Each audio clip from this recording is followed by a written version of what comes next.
Yo, what up, everybody? Welcome to the Enough Said podcast. We are in season 3, week 4. What up, gentlemen? How's it going? Everybody all Yo, right? what's going on, everybody? Right. All right. Everybody's heart all right after that Eagles loss. What's I know going Mike's on? heart's not right after that San Fran loss, but Oh no, my heart fell out. I mean, Yeah, that going Eagles on. had my Skip the beat. stomach on a roller coaster, man. I feel good now. Yeah, Feeling Mike good? had a whole bunch of drinks that night. That's all. You know what I mean? Shots and everything. I just Sitting there with Doc Mustafa. man, Doc is holding his hand.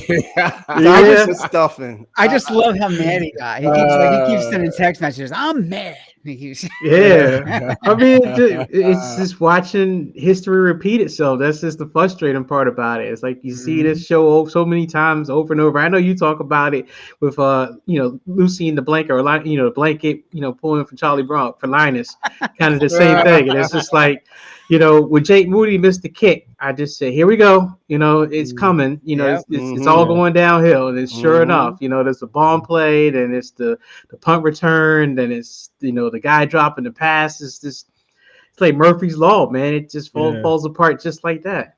Yeah, man. All right, well, we'll get to that a little bit, but hey guys, guess what? We got a really special guest this week. It's really rare that we have somebody on special, so we're glad to have him. We're gonna get to him in 1 second, but before we do, I got something for the original team here, so let's bring that up first. All right, I think he knows what's coming. What up, Mike? Hey, what's up? What's up? He was never a fan of Kirk Cousins, but he sure does love his Doc McStuffins. What up, Mike? Hey, what's up? What's up? What's up, Mike? Yeah. Well, Doc he's Stuffing to back. fix my team now, man. Well, he's back to reality. He's got that San Fran background. Got the and Sam. Yeah. not that spooky Doc Mustafa. That was Yeah, eerie. That was was creepy back there, man, last week. I don't know. Y'all was just laughing because he had the hand up. That was the thing. The eyes. Wait a Every minute. time I move, you know what I mean? The eyes is falling. Like, Oh, it's like a Mona Lisa, right? All right, this second guy, this is Jermaine. He always wanted to play the quarterback position like Tom. It certainly is better than playing paintball like it's Vietnam. What up, Jermaine? What's up, everybody? Jermaine's like, man, it's like Vietnam playing that thing. I remember when we played. Oh, I got something coming for you, Drake. Next. Oh, Don't worry. God. Uh-oh. Here we go. All right, here we go with Dre. We all hope that Tua can play ball again and stand tall. But if he does, he'll need to dress up like Dre and paintball. So, that boy will need to be padded from head to toe Layer like up, Dre if he yeah. ever plays again, man. This is wrong, man. You went all tell over you. to Come it. on, man. Yeah. I'm not hating the guy, man. I hope he No, comes but back. still, man. Tua needs an airbag on his head. So I mean, That's worse Trying than to me. recover, man. Leave Tua alone. Come on now. All right. Well, let's bring this next guy in. He's our special guest this week. We are thrilled to have him on the show. I met this guy, believe it or not, on LinkedIn, and we hit it off right away. We started talking football for probably about at least a half an hour to 45 minutes. Had no idea he worked for the NFL as a producer. So he's been around the league more than Rashid Shaheed. And no one does an NFL game better than Bobby Reed. Let's bring him in, Dre. All right. Hey, what's up, buddy? What's up, guys? How you doing? How you doing? All right. I like How that you rhyme. feeling? Yeah, man. You like I'm that? good. I'm good. Yeah. I will make one clarification, just in case anybody does see this. I don't produce the NFL games. I do especially replays, editing, some shooting. Okay. So just make that clarification. Yeah. Because my producer, if he saw this, would roast me if he was like, Oh. Oh, That's what All you right. doing? That's what we you don't doing. want that. no, we don't want that. No, that's my bad. I misunderstood. And that was going to be Oh, actually good. the first question I asked you. So officially, tell us a little bit about what you do and kind of week to week what that looks like. Sure. Yeah. So, like I said, especially editing replays. So the core of my job is replays, right? So after a play, you're going to see any number of looks. I'm in charge of two of those. So I have a low end zone look if you care about that, and then a handheld look. So if I have any, I'll replay that. And then I put together bumps and reteases, what those are, like little specialty edits to music, coming back from break, going to break, things like that. And then sometimes, like I said, I'll do some specialty shooting. So what that means is I'll have a specialty camera. I'll go out on the field. I'll go, tailgating. I'll go, I'll shoot arrivals, guys arriving, things like that. And I'll get those, edit those into the bumps and reteases that I'm doing. So, more or less an editor replay is kind of my role.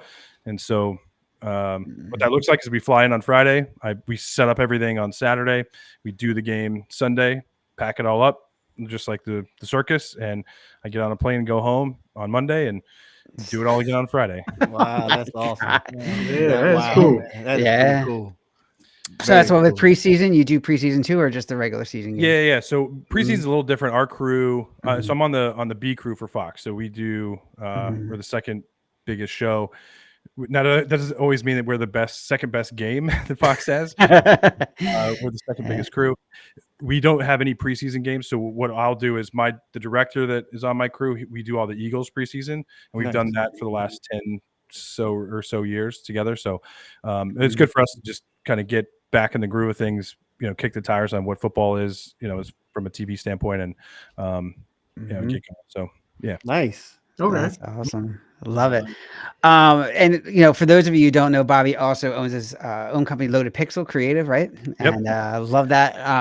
It's an awesome company, and some of the videos he did are just amazing. Like if you ever had a chance to look at them. I like that Wawa one you did. Wawa commercial. That was pretty cool. Yeah, thanks. Yeah, I've been producing. So that's something that I actually do produce is those commercials. Yeah. I produced every Wawa commercial, broadcast, radio for the last 4 or 5 years, and so I got my start in live event sports. I've done Olympics, Wimbledon's, U.S. Opens, NBA finals. If it's any of that, if it's sports related, I've probably worked it. Honestly, I've done Red Bull, Flugtag, all that wild things. So that's where I got my start, and then I started the company 12 years ago, and then we slowly got going, and then we started slowly with Wawa too. Hey, can you guys just edit this one quick thing for us? Hey, can you do a shoot for us? And then, hey, can you just do our commercials? And I was like, yeah, sure, of course. So, nice. So I've stopped doing a lot of my sports stuff and focused more on Loaded Pixel, which is how I met Sal. And then, but I still do the NFL. I mean, the NFL it's king. So it's hard to say no. I believe that. Yeah. And this will be since Fox has a Super Bowl, I've done 2 Super Bowls already, and this will be my 3rd Super Bowl. Wow. So it's hard to say no to that. Honestly, no. Yeah. I got a free ticket to the Super Bowl. I'm going. And get paid. It's not even just exactly. Well, right. there you go. Right.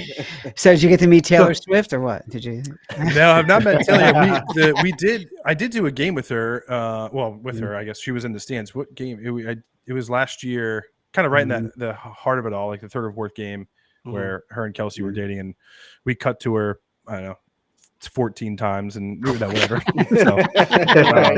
But yeah, she had her own specialty escort. I think it might have even been Buffalo, I want to say. So yeah, she comes with her own set of circumstances, but they come in so late. I mean, by the time Taylor would arrive, we're in the middle of, getting all of our shots and stuff for pregame and all that stuff. So nice. I wouldn't see her. That's cool. Hey, quick question for you. Where you talking about you had traveled different stadiums and set up. Do you find that different stadiums present different challenges, like just the layouts and all that kind of stuff? Like when I watched that game in Brazil, we were talking about how like the size of the stadium seemed like it was so much bigger than like a normal NFL stadium, and like the angles and stuff were all different. Do you see things like that? Yeah. Oh, 100%. Yeah. Every stadium is different. Even in the NFL, you probably you talk about the angles. You probably watch Duke basketball, and Cameron Indoor is one of the smallest arenas. And so if you look at that game camera, you're looking almost straight down at the the court, as opposed to let's just say a Sixer game where there's a lot better angle and you can kind of it's a lot more comfortable. The NFL is similar. They've standardized a lot of those angles, but the challenges really are more or less with how old the stadium is. So like Washington D.C. is probably the worst Yeah. stadium. I've been there. Know about it. I've been there too. Yeah, and so it makes it hard for us too, because we just loading all of our stuff in, and they pre-cable a lot of these camera positions. So when guys get up to the third level, or even wherever they are, it doesn't really matter. They plug in. If the cable that is run from wherever they are to where the truck is, if that's bad, then we have a problem, because we either have to run, we call it a home run. We have to get on our own cable and run it to wherever that guy is, or we have to get the stadium involved and say, hey, look, your cable's bad, and they have to figure it out. Wow. And typically we don't have, most of the stadiums in the NFL are relatively new, great cables. It's all fine. DC is not one of those situations. So we tend to have a lot of problems there, and we're not the only crew. I mean, every crew has a problem, when they go there. So, oh my God. So good question. Yeah. That's like the turf at Giant Stadium, right? You don't want to. And that's like brand new, and they just redid it this year, is my understanding, right? Because it was. I think a lot of people get hurt on it. Yeah. I think it's underneath. Like again, this is totally my opinion. I don't know if I'm either right or wrong. I could be totally wrong, but I believe it was underneath the turf, which is what the problem was. They just cemented it. It was just straight concrete, and they didn't. There should be a layer between the concrete and then the turf and the rubber pellets. There should be something under, in the middle, and there just isn't, or wasn't. Well, it makes sense. I mean, Jimmy Hoffa was there, so I get it.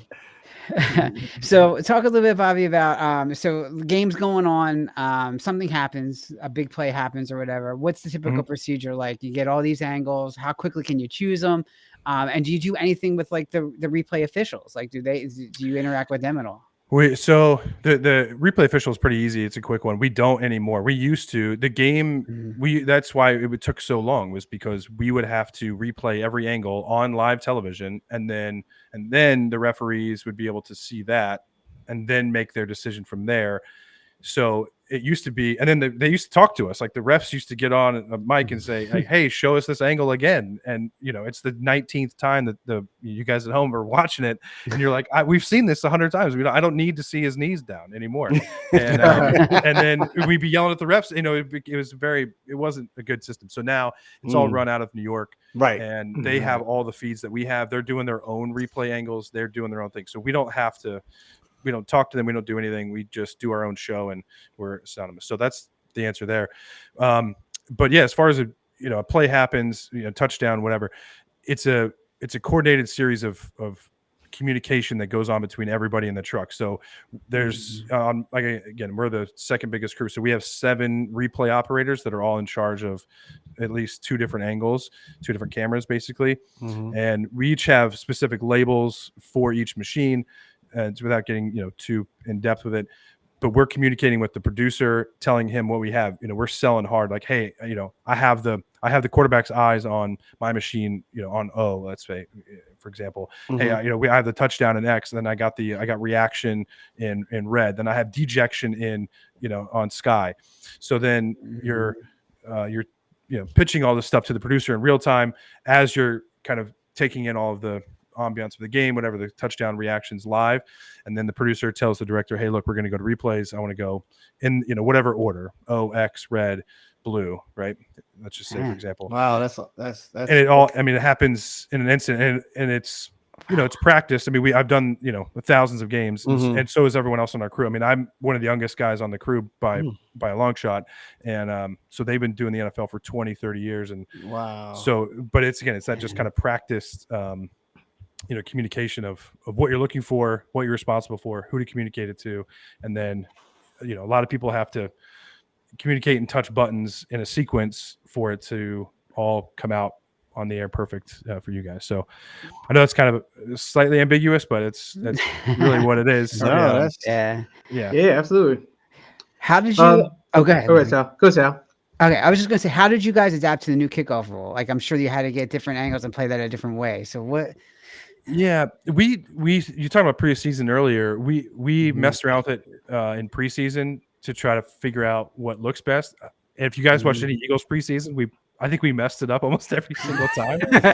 we were figuring it out too because you didn't know, And now we just sort of figured out, hey, look, we're just going to keep the camera down on the, in the zone, and then we'll show the kicker from Skycam or another camera to kick it, and then that's it. And because 9 times out of 10, as of right now, I think it'll change. Kickers will get better at placing it in that zone for specific coverage to try to gain an advantage. But for now, they just keep seeming to boot it out of the end zone, and they don't care. Right. So it's almost like a nothing play right now. Anyway. But sorry, Mike, go ahead, bud. Okay. No, I just had a quick question about just with doing the replays and things like that we were describing. Do you use artificial intelligence at all? If you do, does it help, or is it something you try to avoid? Or no, I mean there is AI out there. We don't use it. What the AI does now is it tracks all the players, and what they can do with a 4K or 8K camera is have no cameraman, and it's just a kind of a wide of the whole field, like an all 22 look, if you will, right? But because of its 8K, it can zoom in into the 1080p box, and so you could sit there with the computer and say, "Hey, follow number 32 wherever 32 goes," and then it'll just kind of zoom in and follow them around. It's not perfect. It's not great. I'm not gonna lie. It doesn't. Wouldn't do it for me. If I was watching at home, I'd be really upset. Okay. There's other AI that tracks, like if one camera is following the game, then other cameras, like I was saying, can follow the puck or the ball or whatever you set it to based on where the game camera is. So it's almost like you have 2 or 3 other AI cameras that are based off of one human being camera. Again, it's not perfect. I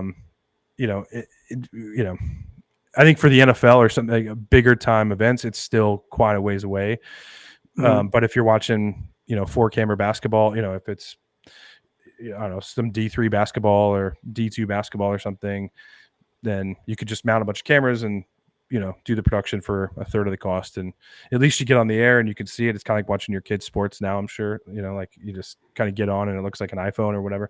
It's sort of what this would be, just a little bit better than an iPhone type thing, but it's coming. Okay. They just got to figure out how to make it work. So. Gotcha. Yeah, I was curious. I mean, I just, there's a lot of talk about AI, and especially when it comes to media, video, and things like that, where it's like, oh, the computer just will analyze stuff and make a video or make a clip or whatever. Yeah. We use it a lot more in my production company. If we have to, fix something in post, basically, right? We use AI sometimes to fix it in post. Right. And that is scary because that is very doable. But in a real time, I mean, that's the thing in sports, you don't have time to do anything. It happens right away. So, the computers can't figure it out as fast enough. But if, when I have time, I have a day or two to paint something out or put somebody, I always say put somebody's head on something because that's the easiest way to figure out. If I want to put somebody's head on something, I can do it really fast, or create a whole world. So right. Gotcha. Okay. Do you control the overlays for fields, like your first down marker, third downs? Do you control all those overlays? So I personally don't, but our crew does. Yes, we are. We have a company, a vendor. It's an outside vendor, and we have 2 guys on site that travel with us. That every week they go in and they map the whole field. They have basically they have every stadium mapped out, but they go in and tweak it based on where the cameras are, and then it's integrated with the game cameras. So there's actually 3 game cameras up there. So wherever those cameras are zooming or panning, the lines are mathematically aligned to whatever yard line. And then that is also hooked up with our Foxbox Foxbox, like Scorebug. So the Foxbox guy will say, all right, it's 1st and 10 from the 23 yard line. And then bang, that'll update with the 1st and 10 line all at the same time. So. Wow, that's pretty amazing because everything sounds like what you do, everybody has to do their part to be synchronized, Oh, yeah. So everything can go in the flow. One other quick question. I saw like a background scene of, like, for example, Troy Aikman and Joe Buck or have a meeting, and then you guys have basically like a startup meeting, like or agenda. is your crew part of that meeting in there with Joe Buck and Troy and all them, or that's something separate from the Fox Yeah, I guess I mean, every crew's a little different. I've done games where, like Brian Billick, for example, like I've done a few shows with him. Brian Billick will they'll have a full crew meeting where everyone's there, and Brian Billick will have like he'll have a contest every week where it'll be some trivia question like name the 76 Cowboys starting quarterback or something weird, right? And then whoever gets it he gives them like $100 or something. Right. I've worked, like NBC is synonymous for meetings. They have meetings all day, every day. Like, I've done playoff games with NBC. I've done nothing games with NBC, and between tape people, on air talent, everyone, they will just have meetings ad nauseum about the whole. By the time you get to the game, you're just like wiped out. You're like, thank God they're playing. So, but they're thorough, right? Like they'll have every announcer. Like I think that's maybe what you're talking about. Like, they'll have the announcer stand up and say, "Hey, here are the keys to the game. I need you to watch 76 and 90 and 92. They're going to have a battle, over here, right? They'll break down the entire game for you, which is really interesting. But again, it takes an hour and a half, and you're like, well, can we do this in 15 minutes? That's my only because I've done other games. Right. Our crew is a little different. We have meetings, but we have kind of micro meetings with the people who we want to talk to and need to talk to, and our crew's been together more or less for 10 years at least. So our announcers seem to change more often than our crew does, honestly. But yeah, so it all varies on crews, but yeah, it's so I guess yes and no. Okay, got it. No, you definitely did. I was just you got it. Hey, one quick question we want Sal. Of course. Is there any difference between being a crew that's working a game that's going straight to streaming versus a game that's going to be on broadcast television, or it's the same? Yeah, okay. Same. It's the same. Guts that to get it to where you guys are watching it. The only thing that's changing is it a satellite or is it a piece of fiber? Is it the internet? Or is it the satellite? Yeah, it's all the feed is the same, right? Like how it's leaving us or leaving the field is the same. So yeah. The delay is longer. I mean, if you want, because all the streaming services, it's got to go, to and from, a bunch of places, a lot more places. There's a lot more millions of miles it's got to travel to get to you than satellite. Satellite's like up and back, I think twice, and on the internet it's like up and back 4 times. So Sal, there you go. Is like I can't talk to you and watch the game because you're already 4 plays ahead of me. That's right. It's like I can't talk to you, man. Click. That's right. Yeah, these guys know I love Peacock. Oh my God! Are you the one? You're the one guy who does? Yeah, the one guy. He does. I can show you some text messages, boy. So Bobby, you get off time. I mean, it sounds like you're really involved in the NFL during the season. So on the off season, I heard you say NBA. You do NBA, golf. I mean, like the Masters. Was you ever involved in something like that? And hockey. I mean, during the off time, what are you actually doing? Do you actually get off time? Yeah. Well, so that's, you know what I mean. So yeah, I mean, you talked to my wife 2 years ago. There was no off time. I mean, during the NFL season, between my company, producing Wawa commercials and other commercial, doing other commercial work, and the NFL, it's 7 days a week from September to February, basically. And then, so I'm telling you, before my son was born, the year before he was born, I was doing. I probably would do 150 events a year, roughly 175 events, and then also run my company doing commercials and running around shooting and doing all that. So there wasn't. I would only vacation for a week a year or really 2 weeks. 1 week because my wife would make me go on vacation. She's like, I'm going and you're going with me. And then the other week was Christmas, and like my family was like, hey, you have to be with us now. And I would get 4 days because it was NFL season. So so I've cut back a lot, a lot of my sports stuff. So I just do the NFL now. Last Wimbledon was my last one. That was one of my favorites. I was never a tennis guy until I started working tennis, and I just fell in love with it, and going over to London every year was phenomenal. Nice.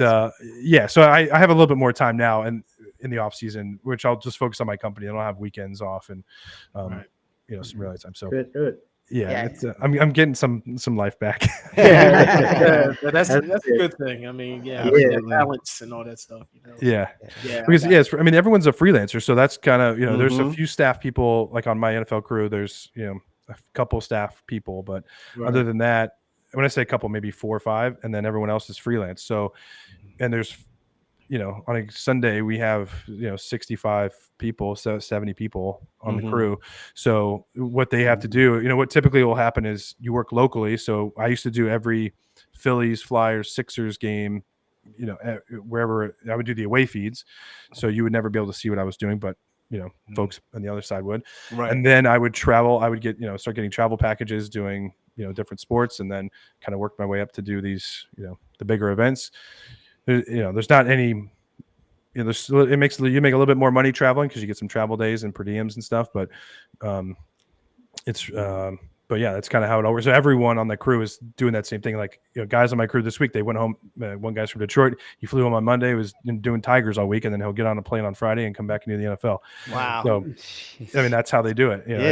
You guys are just as busy as the NFL players, the travel, away from home. One big thing. Yeah, absolutely. Yeah. And it's nights and weekends. So there's a lot of friends and family of mine that they stopped inviting me to stuff because they were like, oh, Bob's not coming. Cool. And you also did Formula One too, right? The favorite of Dre and Mike's. Yeah. Oh, is it? Yeah. So with Formula One, so that all I did for that was when I first moved to Philly. So I'm just kind of a roundabout story. No. I'm an editor by trade, so I just was hustling for work, and I got hooked up with the NBC Sports and the NBC Sports Network, and so that was a post-production job, meaning I just would sit in an office and edit all day, and we would do we worked on all the NBC properties at the time. So it was hockey, a ton of it was hockey, but Formula One was one of their properties they had. So we would cut promos that would air, and so that's where I got into I did all my Formula One stuff. Was I was just cutting promos for Formula One, and I would just watch, we'd watch the race, and if we even could, if it was at 2 a.m.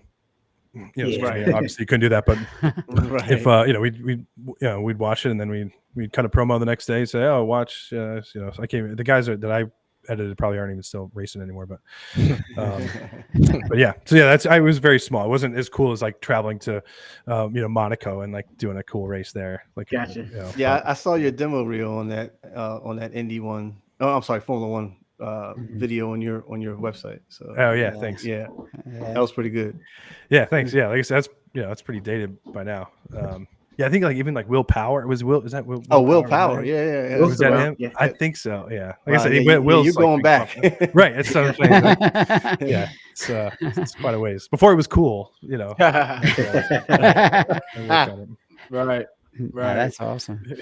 All right. Well, cool, man. No, this has been great. Keep moving on here. So we talked about what goes into the production of the day and all that stuff. And we promised our users we get to a little user insights here, a little inside information. Let's talk a little bit about kind of a little bit of controversy this weekend in the Arizona game and Detroit game, right? So 2 minutes left on the clock, or so they thought. Ball snapped. All of a sudden, interception, plays called dead, and no interception. Really put Detroit in the driver's seat. What were you hearing on your side on that? Yeah, so my game this weekend was actually the Eagles-Saints game. And so I called actually the producer that I work with on the Eagles preseason was his game, was the Detroit Arizona game.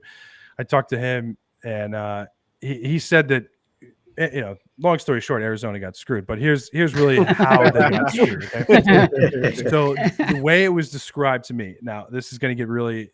I'm going to try not to mess this up. Yep. The back judge is in charge of the time, right? Not the referee. The back judge is in charge of the time, and his device or whatever he uses to keep time hit 2 minutes. So he called the play. However, we talked about the difference between on over the air and streaming, right? How long it's going to go up and down. The time it takes for that information to get from what the back judge is using for the time to the ribbon board or the in stadium clocks is, a microsecond, and that was the difference between it still showing 01 and 00. We on the broadcast take the feed from the ribbon board, so we are basically we have a camera that shoots the clock in the stadium. And so so what you're seeing at home is the same thing that they would see on the field, in which, and again, this never happened. So like there was none of this, there's never really had this situation before, but that's what it kind of is the end of the answer, which is in the microsecond it took for that information to get to the ribbon board. That was the difference. But that doesn't mean that, the play clock hits 0 all the time and they let them snap the ball. You know what I mean? The intent was there to run the play. They ran the play. They got screwed. I don't know why they let them, there was no good valid reason why they let them rerun the play, the third down play, right? Yeah. So, there you go. That was a big play because it was a pick six too. So I mean, you think like everything evolved from fantasy football to Vegas and all that kind of. I mean that was a big point swing because then I think 3 plays later, Detroit went and scored and put the game out of reach. Yeah. Yep. Yeah. So that again, like I told you it's not gonna be a great answer. But if you're a Detroit fan, it's great. If you're Arizona fan, you're like, hey, come on, this is right. And if you're a Niners fan, you don't care because it's Arizona. They got screwed. Yeah, you're like good. I don't feel bad at all. That's interesting. So I guess when push comes to shove, it goes to that. Obviously, it's not the clock on the field; it goes to that timekeeper. Then that's the question, right? Like, what's the? And that's what I couldn't really get to the bottom of. I don't think my producer friend also could get to the bottom of it. Dean Blandino was the one telling us all this information, and he's getting all of the information from New York, and that's kind of what everyone sorted it out to be, was that whatever the back judge was using to time the game, whatever that device is. That is what it's supposed to be, right? Like everything else on the field, all the ribbon boards, everything else is not official. Whatever's official is what's in that back judge's hand, and that's what everything else is based off of. Wow. And again, it's a microsecond. It's like doesn't take time at all. That was the difference in the whole thing. So that's deep. Yeah, right. Isn't that?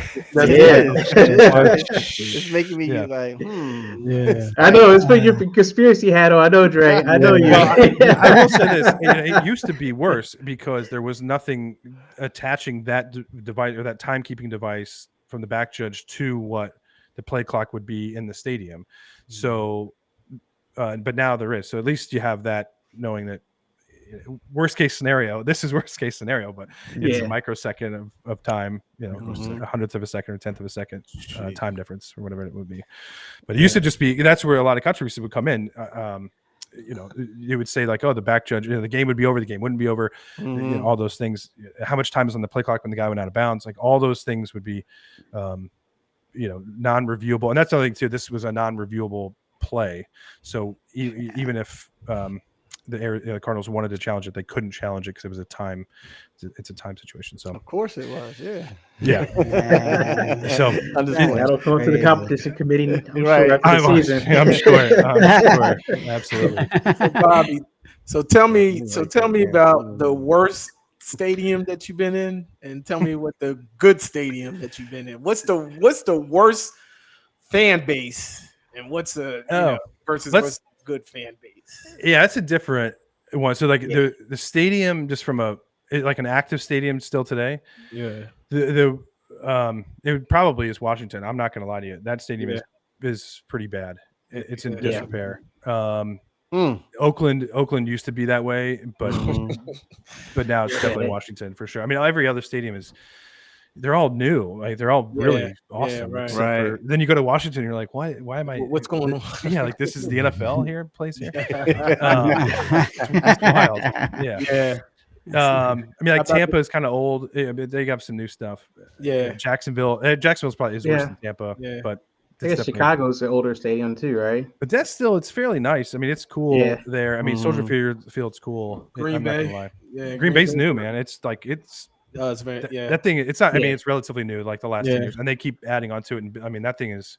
It's you could lick the ground, and it's like it's very clean. What's the best fan base? Oh yeah, fan base.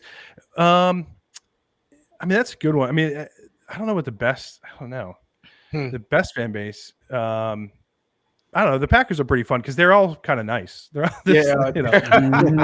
like I was just there a couple weeks ago, so it's a good thing. Yeah. Eagles fans are nice. Come on, Eagles fans are real nice. Steelers travel. Said Packers. I'm gonna get a shout out to my racing buddy Exian. So when he listens to that, he's gonna be excited. There you go. Yeah. The Packers fans are nice. Steelers fans travel the best by far. Traveling around, I hope I don't have to do a Steeler game typically because the flights are all going to be packed. I'm not going to lie. Just like the Eagles, my flights this weekend when I'm flying back. Yeah. I mean, I will note this. Traveling all around, the Eagles fans are not the worst. I'm not going to say they're the best, but every fan base has jerk fans. Even if they say they're great, Kansas City Chiefs have tons of jerk fans. I'm not gonna lie. And even I'm a Broncos fan. I grew up in Denver. The Broncos have jerk fans. The Cowboys, like all of them have fans that you're like, just get out of here. It's too much. I'm not going to even put you out there to say which one that just like, look, let's pack up and get the heck out of here. I'm not even going to put you in that predicament. I know. Yeah, heck out of here. Maybe it seemed like the Jaguars. They have nothing. Like those fans, they're just happy to be there, kind of thing. They don't ever win. They're just like, yeah, we're here. They don't show up until like October because it's too hot. So. That's right. Doug Peterson hasn't shown up lately either. So I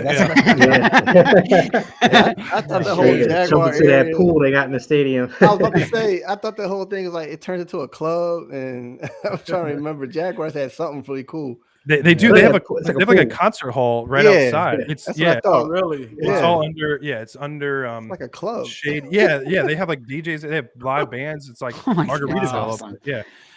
But during the game, that's where everyone goes because it's too hot to sit in the stadium. I get it for November, and then by then that point, the team's typically out of it, so then they don't show up. So that's like Diamondbacks baseball. You see, like people swimming in the bullpen, and they have that. I'm like, wait, they're swimming in the bullpen. Like, what is going on? How impressive is that TV screen in Jerry World, Dallas' stadium in the middle? I've heard like it's amazing to see in person. Yeah, it's cool. I'm not gonna lie, it's really cool. Interesting fact about that is so.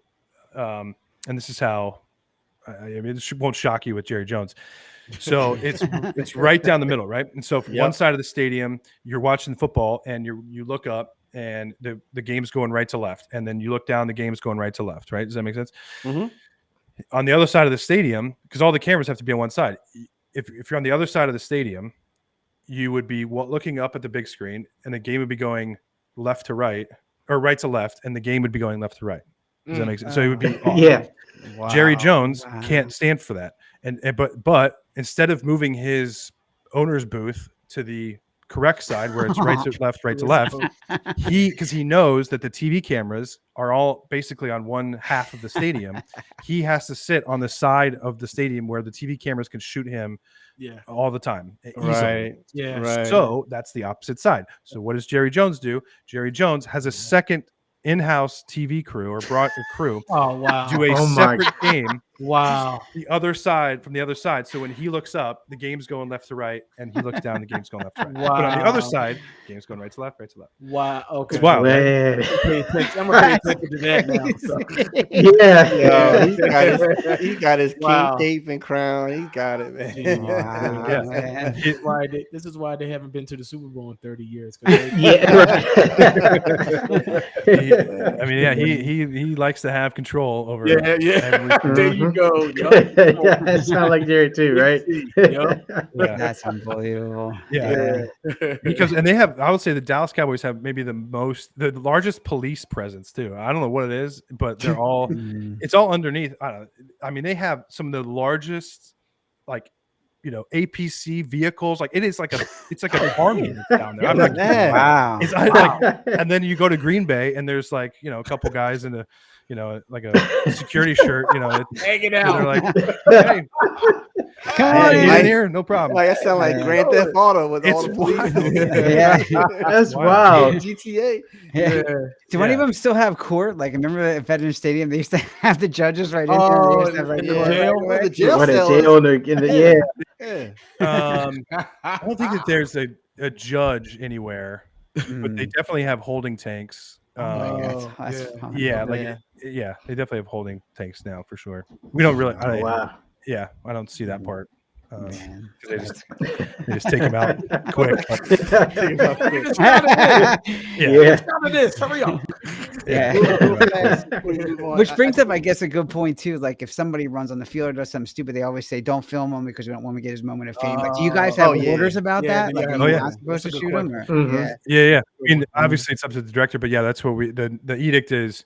You just don't show them, Right. Yeah. because then it just promotes more of it, and then Yeah. right, and then Yeah. they're going to be in the same scenario next week, and then in 3 stadiums, and in 10. It's like, it's terrible. So yeah, that is the edict. Same thing. Yeah, and typically with like anything crazy gruesome, like I've had like stoppages in games where like fans will like pass out or whatever, and they have to give them medical attention. Mm. Oh, wow. That we don't show that. I mean, even like I've shown a couple broken legs, and right, Ooh. and that's so we've show well, like we kind of show it once quick, and then that's it. We get out after that. It's the, Yeah. Right. kind of the edict. We don't replay a ton of those injuries. Yeah. Yeah. So- Makes sense. Not Joe Theismann's leg, I hope. That was nasty. That one was bad. Yeah. I know. I had one a couple years ago. Yeah. That was that bad. Ooh. Ouch. Wow. Ouch. Oh man. Jeez. Yeah, and actually, That's it happened. crazy. It was one of the 1st and 10 guys, the guys holding the chain gang, Mm. Oh, and then okay. and he like a player went right in there and just. I mean, the knee snapped back. The whole thing. It was yeah, Oh, Ah, yeah. It was bad. jeez. But that's worse than me Yeah, falling down the I don't mean- stairs. they bring us down here. Yeah, it's all good. But, That's cool. Yeah. All right, guys. You have any other questions? Then I'm going to jump into Yeah. a little bit You of want to some- pick a couple games? Sal? Yeah, we'll pick a couple games in a second. I want to get into real quick, Bobby. Obviously Tom Brady, he was the GOAT, was one of the best, probably, if not the best player, arguably of all time, win all these Super Bowls. How's he doing broadcasting? He signed obviously a huge contract ahead of time.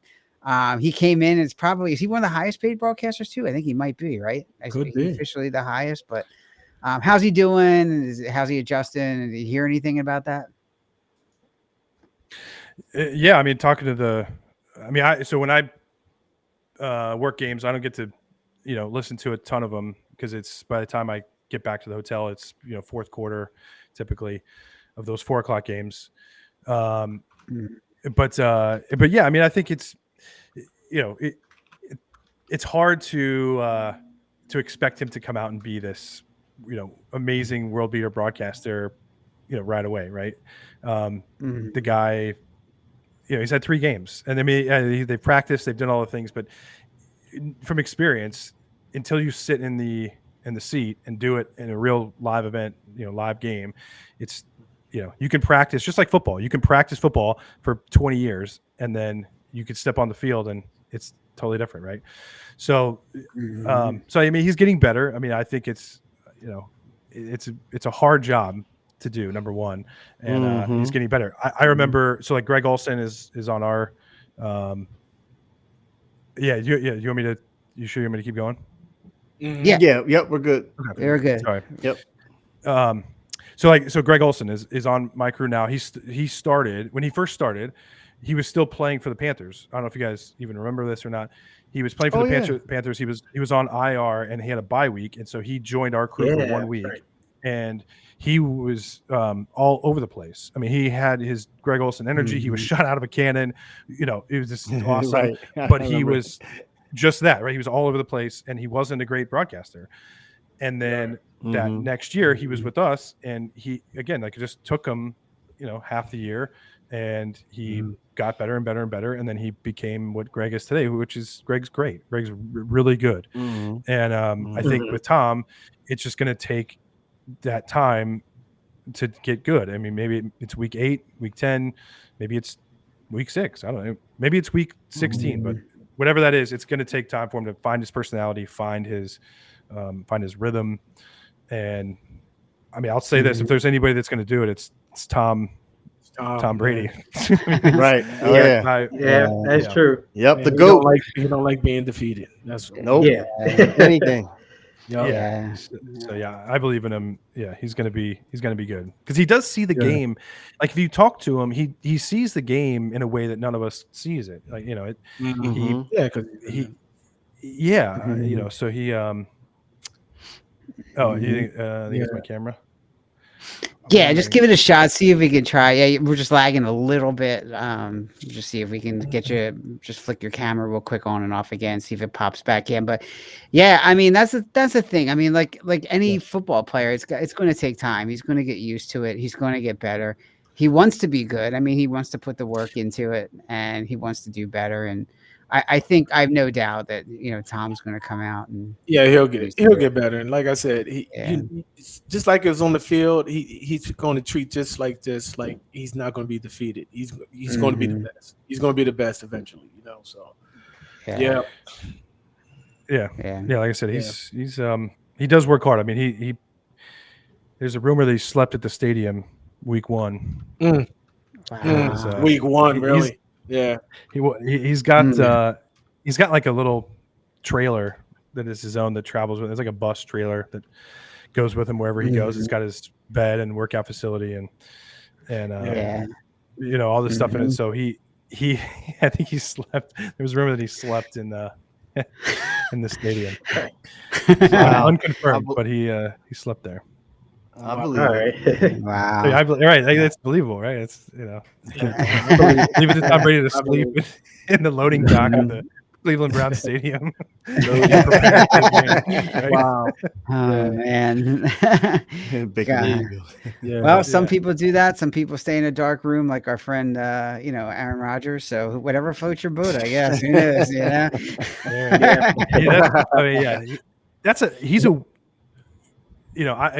He's an odd dude. I'm just saying. Oh yeah. He is. That's the perfect word for it. Yeah. Weird Over there.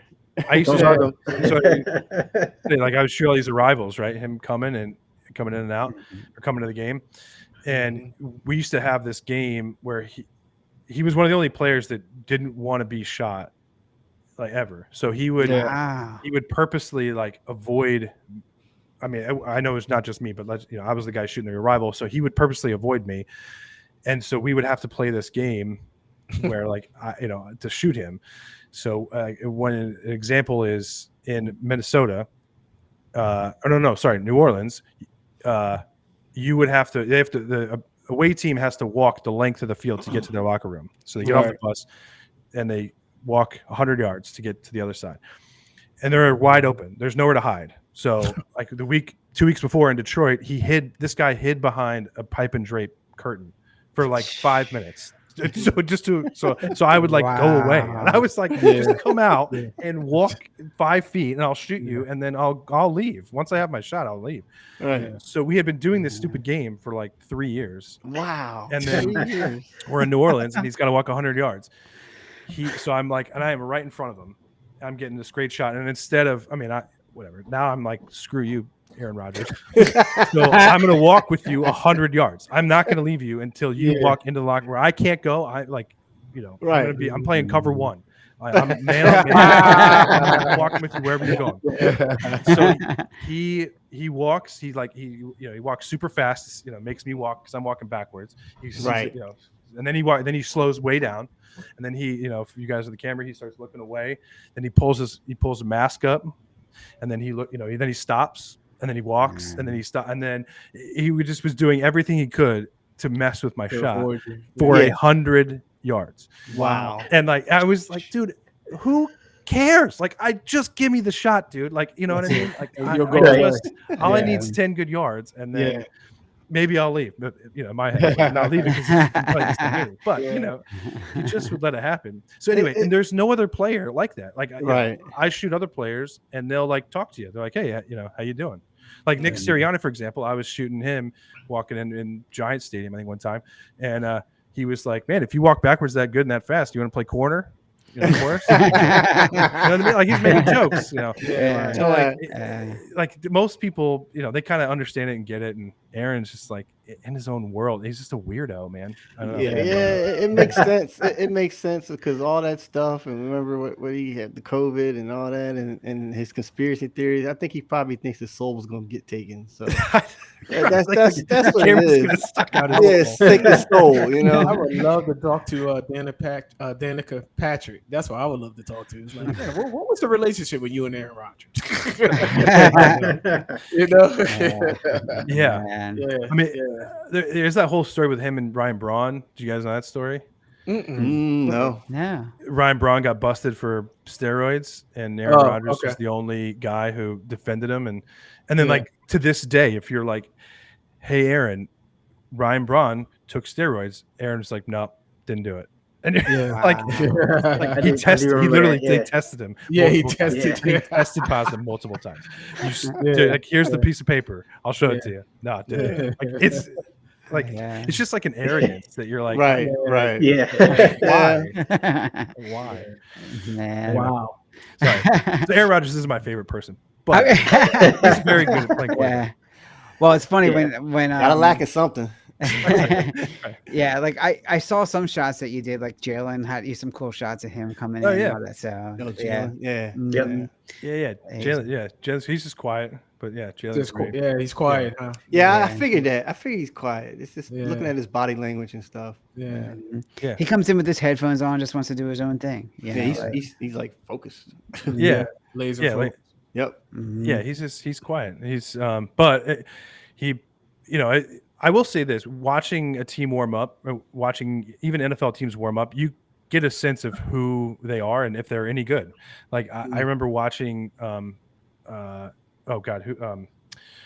Mayfield. It wasn't Baker playing for. Didn't he play for the Panthers? Yeah, it was Baker Mayfield. He was with the Panthers, and it was like week 2 or probably after that. It was like week 4 or 5, and they couldn't even run their drills in pregame properly, and Baker was like just cursing everyone out. It was like, what are you guys doing? And this is like a half an hour before the game on the field, and then they went out and lost by like 30 points.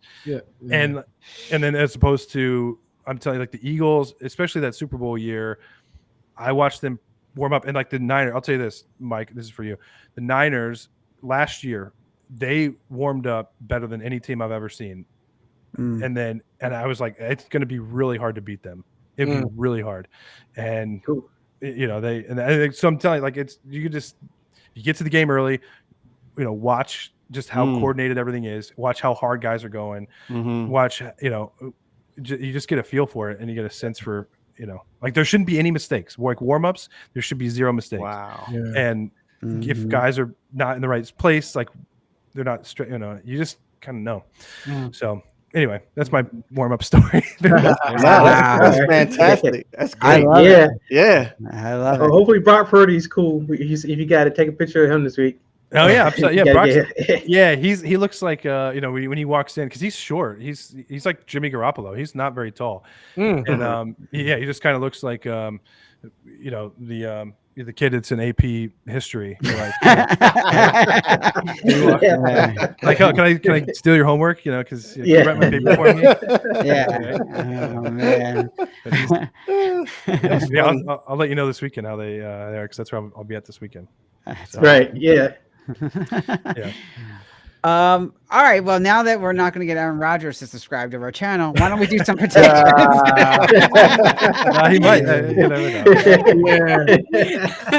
We're gonna get hate now from him on this. Oh my god! That's great. Well, if I tell him we didn't land on the moon, he'll come on.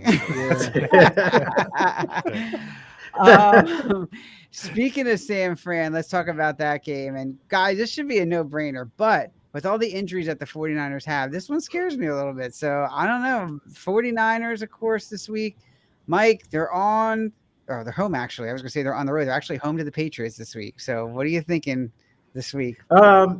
Well, I guess it really depends if Brock is playing, which I think he will Mhm. play. And as long as he's in there, I'm not worried. I think they'll still win. I think being at home will help. Being on the road the last 2 games, it's tough crowds. It's kind of like a home game in LA for them, but still, McVay is a great coach. So I'm picking the Niners. I haven't lost the faith yet. All right, Dre.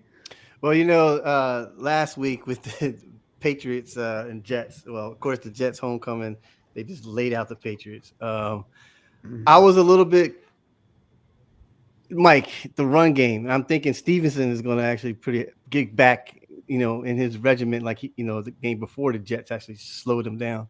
So I'm liking how the Patriots actually are coming up. I like Mayo. So, I think the way you guys are banged up and stuff, I think this is actually going to be a win for the Patriots, honestly. Oh, yeah, man. All right, Jermaine. Yeah, they better win. That's the only thing. Better exactly. Win. All right, because if they don't win, that's the last nail in the coffin.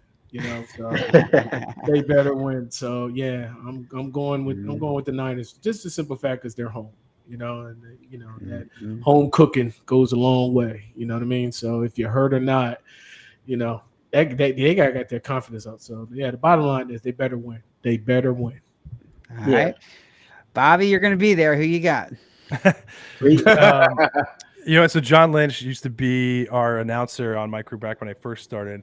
Nice. John Lynch, shout out to him, one of the greatest people in football, one of the greatest people in America. He used to send the entire crew ice cream, like the best ice cream from someplace. I don't know. It was the best. Nice. So because of John Lynch and ice cream, I'm going San Francisco 49ers. Like it. Yeah. There you go. I agree. It depends on if Brock Purdy plays. It's going to be more difficult if he doesn't play. I think if he doesn't, Patriots might be able to pull it out. I think if Brock plays, I don't think there's any question. I think Ayuk gets back on track finally this week, hopefully, and shows that he's worth that $1 trillion contract or whatever he got. That John Lynch Jennings again. Yeah, I was going to say Jennings. I was about to say that. Jennings. That guy is really trying to make a name. So watch him. I was about to say that, man. You got to have guys step up that, your guys are hurt. Kettle's back hurt. to the Super Bowl with Juan Jennings, That one. Yeah. Secret weapon, man. Jeez. Yeah, well, we'll see. We'll see on that one. Yeah. All right, the next game, guys. Eagles at Tampa Bay. This one is an interesting one. Do you know what Tampa Bay did to the Eagles in the playoffs last year? Playoffs? Yeah, playoffs. So yeah, I don't know. We go back to Mike on this one. Baker going to pull another rabbit out of his hat here and torch the Eagles D or what? I had a hard time picking this one. I guess I'm going with the Bucks. And I'm just going with the Bucks only because I think the Eagles secondary is still a little suspect. And if Baker can get enough time to get the ball off, which didn't happen last week, but I think he will get time this week, I think it's going to be too hard to cover guys like Mike Evans and Chris Godwin. These guys just make catches, man. I mean, I don't know how they do it. Baker throws the ball up, and these guys will grab anything. And I think it's going to be a long day for that secondary. All right, Dre? You know what, man? You know what happened last year? Baker got his daggone, bonus money, got his contract, confident, beat the Eagles up. Then we were down, and now Baker's like, oh, yeah, I got money now. And, going after our team. I'm not giving Baker anything, man. Philadelphia's got to come out and pass rush. We got to rush and get Baker Mayfield. Yeah, man, Todd Bowles, always like, you can't tell which way he's coming or going and nothing like that. But I got Philadelphia in this one, man, because I think we showed the defense with Vic Fangio adjustments in the second half, which I really liked.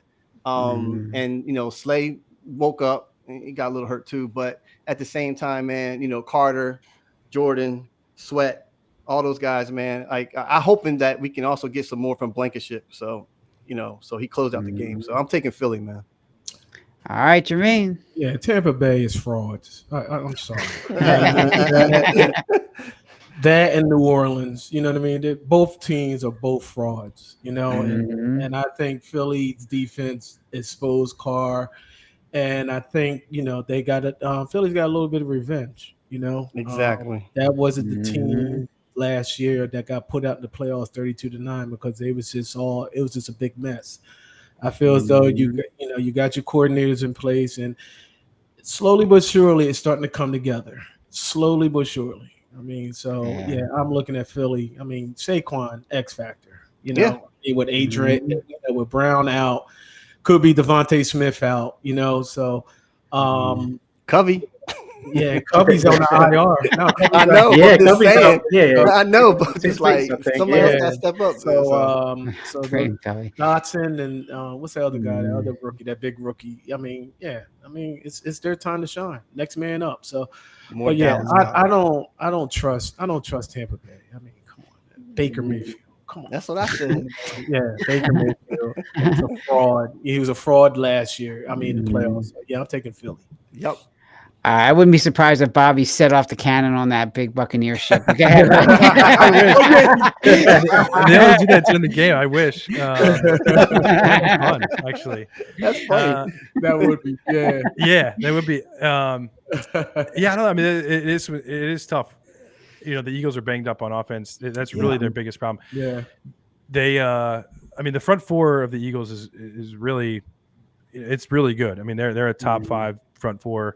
Yeah. I think that's what Vic Fangio is trying to do. Is he thinks he can get home with those 4 guys, and so he drops back in coverage, and sometimes that helps him, sometimes it hurts him. Right. So I don't know. This week it's, I don't know if Philly has enough offense to, to get there. I mean, I think it's close, but I don't know. My heart was with the Philadelphia fans and the Eagles, but I don't know. My head is saying Tampa Bay. All right, Bobby. Yeah. There he goes. Oh, boy. Yeah. All right. Cool. You know what happens, guys? Every time I pick the Eagles, they lose. Every time I pick the opposite team that they're playing, they win. So, man, this is a tough one because you never know which Eagles defense is going to show up. But Bradbury is not back there, and he hasn't been. Where has he been, by the way? We haven't heard the him, thank God. Yeah. Toast. But I don't see Brown playing this game. They're going to bring him back after the bye. Yeah, I think he's going to come back after the bye. So it's going to be Saquon. It's going to be Dallas Goedert. That's what it's going to be at this point. Maybe Dotson if he gets a little more comfortable in that offense. But Harris Campbell. Yeah. Gaines. You got to have a running back. Gainwell. Gainwell. You got to have a running back committee. So. And don't forget Lane Johnson. Is he going to play? Yeah. So he's got a concussion. Yeah. Not as bad as Devontae, but I don't know because he was motionless. Yeah. Well, Devontae's maybe the quietest human being. He's one of the nicest guys too, by the way. I bet he is. Yeah. I've shot with him. We've done some Wawa stuff with him. Nice. Devontae's sorry, cut in here, but like Devontae's probably one of the nicest people. Yeah, ever. I bet he is. Yeah, he really is. I see that. Yeah, and a hard worker. He's a good dude. Yeah. He's a really good dude and a hard worker, man. Well, he just scares me with and I was saying it last week, Bobby. He's like with his frame and all that stuff. It just scares the mess out of me. I've said that since he was in the league. He's one of the skinniest people. Yeah, he's not Kevin Durant skinny, but he's pretty skinny. So he's like skinny into Deshaun Jackson, huh? You think?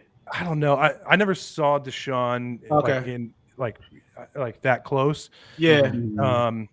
But yeah, Devontae's real small, and so I don't know how he's going over the middle. And I've said that from day one. I was like, that it just scares me. But he's not scared. Nope. Yeah, he's not. Yeah, no alligator arms. Or worse, because he'll go over there. But that one was I don't know that it was technically his fault or anything. I mean, he got hung up, and then the D lineman came from behind and knocked him pretty hard. So was that helmet the helmet? No, it was shoulder. It was legal. I remember. Yeah, I think it was. But it was another hit afterwards, right? That was the shit got called. Yeah. Yeah, the D lineman that came in and knocked his helmet off kind of came underneath. That's what knocked it. Yeah. So at the end of the game, Carter was all upset. If you guys remember this. Yeah, so that's what I was trying to figure out why, because Dom got into his, well, first it was Nick that came up into him to Carter's face, and then Dom tried to calm him down. Big Dom. So he was even before that. So Carter was standing on the sideline. So this, I don't know if we showed this on. Well, this was my replay at the very end of the game when Carter going crazy. Yeah. So I was the guy playing that back. So Carter was all upset doing the thumbs down, right? Right. I remember that. To the Yeah. sideline. Well, how that started was a few plays earlier. They had one of the Saints guys, I can't remember who it was, made a tackle and then came up and went thumbs down. Now, even before that, they were jawing back and forth on guys. They thought the Eagles thought the Saints were playing dirty. The Saints thought the Eagles were playing dirty. Yeah. It all started probably with Lane Johnson, the whole thing. So Carter now is Devontae gets hit. Carter, they think they're going to win. Now they're talking basically trash across the sidelines to each other. Yeah. Was it the D-line coach, like bigger dude was holding him back first, and then Sirianni got in, then Dom got involved. So like it was happening for like 10 minutes before you guys even saw it. Yeah. Like he was going, he was ready to fight. He was ready to go, and they had to hold him back. Yeah. So anyway, sorry to kind of that's crazy. That was caught on the broadcast towards the end. Yeah, because we also I saw it and I started yelling to everyone in the truck. I was like, Jalen Carter wants to fight somebody. Like, he wants to go right now. And then we started getting into it and looking at it. Because I saw how he pulled away from Dom. He's like, get off of me. I saw that. Oh yeah. He was ready. He was ready to go. Wow. And then the clock hit zeros, and they were trying to, they got him into locker rooms, but they were not happy with each other. It was, and I think that's so. I was saying this in the truck. It was one of the most boring games I think I've ever worked in 15 years. For 3 quarters, it was horrible. And then Devontae got hit, and the next play, Saquon runs for 70 yards, and then all hell broke loose. It was awesome after that, right? So, and it's just the intensity of the game, right? You could feel it. The intensity was jacked up 20, whatever you want to 20 points, whatever it was after that hit. So regardless if it was a foul or not, the Saints did it to themselves by by doing that. By giving the Eagles a reason, getting back, the Saints are always known for cheap shots and bad, you know what I mean? Especially Lattimore. When Lattimore goes up against Mike Evans and all that stuff, you know what I mean? And I thought New Orleans was always known for, dirty plays or go back to the Greg Williams defenses that they had with the handle where they pay to hurt people. I forgot what gate they called that, but it was definitely a scandal. Sean Payton, right? Sean Payton. What? Yeah, he was there. Yeah, it was Payton. Payton was there. Yeah. Drew Brees. Yeah, that was back when Drew Brees era. Jordan was on there. I would say one thing real quick on that Eagles Tampa matchup. Last year that playoff game, a big part of that was Todd Bowles blitzing Jalen Hurts, and all the talk was about there was no answers, that Jalen Hurts had no answers. So I think this is a good test to see that they finally have answers now. They got Kellen Moore, because Todd Bowles is going to blitz 80% of the time, maybe if you're more, just to see if Jalen's going to figure it out or not. Yeah. Well, remember what Kai said. He's not very good with the blitz, Kellen Moore. So Kai saw it firsthand out when he was San Diego Chargers fan. So, he saw that. But well, it's coming. It's coming this week. You better be ready. He's notorious for it. It's coming. And if you don't have somebody that can get open quick, like obviously a Smith or AJ Brown, it's just going to make it more difficult. I mean, it's really going to make it tough. You're going to have to hit Saquon in the flat. You're going to have to give Dallas Goedert some screens. You're just going to have to do it. You probably have to go. I mean, it's probably not going to happen, but you probably have to run Saquon at least 25, 30 times. Maybe. I mean, just to control the clock. If they're gonna blitz like that, I mean, you got to counteract because Saquon could just bust a hole and then that's it. You know what I mean? And make them stop blitzing. That's what you got to do. And I think Saquon is the man to do that. I believe so. Yeah, good point. Yeah. Well, this has been awesome, guys. We're going to wrap up just because I know we're almost a minute 10 here. But Bobby, I can't tell you how much we appreciate this, man. Like I said, we could be home and doing other stuff. So, this means a lot. And, Bobby, this is great. Thank you so much for being a part of this. And, as always, if you guys haven't checked out loadedpixelcreative.com, check out their website. Just some amazing work in there. Feel free to like all their social media channels and some of their films. And you know what they need though? They need a good SEO guy. I heard. That's the only thing. Yeah, you're gonna promote this, and you're gonna tell me on the back end, hey, I got you so many more. I guess it was working now. Yeah. No, but it's great video production in Philadelphia. Loaded Pixel Creative. So make sure you check them out, and make sure you check all the games this weekend and all the games that Bobby, I could say produces again. I almost said it, but I didn't say it. I don't want to get you in trouble now, Bobby. But San Francisco, and then where do you go next after that? We don't know. We're supposed to find out today. Fox might flex a game from CBS, then CBS might take one, which then, because in 2 weeks there's only 5 Fox games, so we think we might be back to back San Fran, but we could be anywhere. If I don't know what game they're going to flex, so I hope they tell me soon because I would like to book a flight to get a good seat. That'll be back in San Fran, I think, for the Cardinals. Right. Yeah, actually, wouldn't be a bad game. Yeah, it wouldn't be a bad game. So that'd be awesome. But I'll be in San Fran this weekend, and after that, who knows? You got to follow me on social media to find out, I guess. All right. I'll definitely do that. Yes. And to everybody else, we always appreciate our fans who watch us. Again, we're Enough Said Podcast. We are on every Sunday at 11 a.m. So make sure you check us out. You can always email us at enoughsaidcrew@gmail.com. Make sure you subscribe to our channels or like us on social media as well. It's always under the handle Enough Said Crew. And, we really appreciate this again, Bobby. And we'd love to have you back on sometime when things aren't so crazy, maybe the off season, and talk some more and see how the season went. So yeah, absolutely, man. Yeah, you guys were fun. This is a lot of fun. Very nice to have you on board. Absolutely. On the show. Awesome. Yeah. So Bobby, hang on. We're going to end the show here and we'll keep talking for a couple seconds. So everybody have a great week. Enjoy the games this week, and we'll catch up with you next Sunday. All right. Take it easy, everybody. Take it easy, everybody.